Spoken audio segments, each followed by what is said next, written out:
ഉണ്ടാക്കാൻ പോകുന്ന ഒരു ബോംബെ സാമ്പാറാണ്. സാമ്പാറിന് വേണ്ടുന്ന കാര്യങ്ങൾ: തക്കാളി വേണം, ഞാനൊരു 4 എണ്ണം എടുത്തിട്ടുണ്ട്.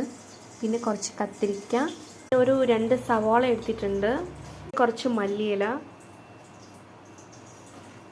വേണ്ടത് കായം. മെയിൻ പ്രോഡക്റ്റാണ് ഈ സംഭവം, നമ്മുടെ ഒരു കടലമാവ്. ഈ സംഭവമാണ് മെയിൻ. ഇതെങ്ങനെ ഉണ്ടാക്കുന്നതെന്ന് ഞാൻ കാണിച്ചു തരാം. നന്നായിട്ട് തിളച്ച എണ്ണയിലോട്ട് തക്കാളിയും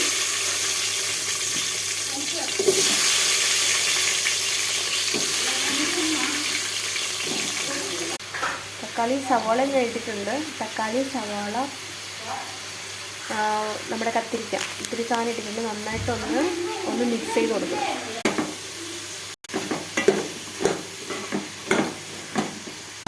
ഇത്രയ്ക്ക് കുറച്ച് മഞ്ഞൾപ്പൊടി എടുക്കുന്നുണ്ട് കേട്ടോ, അതും കൂടി ഇട്ടൊന്ന് ഇളക്കണേ. ഇത്രയ്ക്ക് മല്ലിപ്പൊടി എടുക്കുന്നുണ്ട് കേട്ടോ. ഉപ്പിടുന്നുണ്ടേ, ശകലം.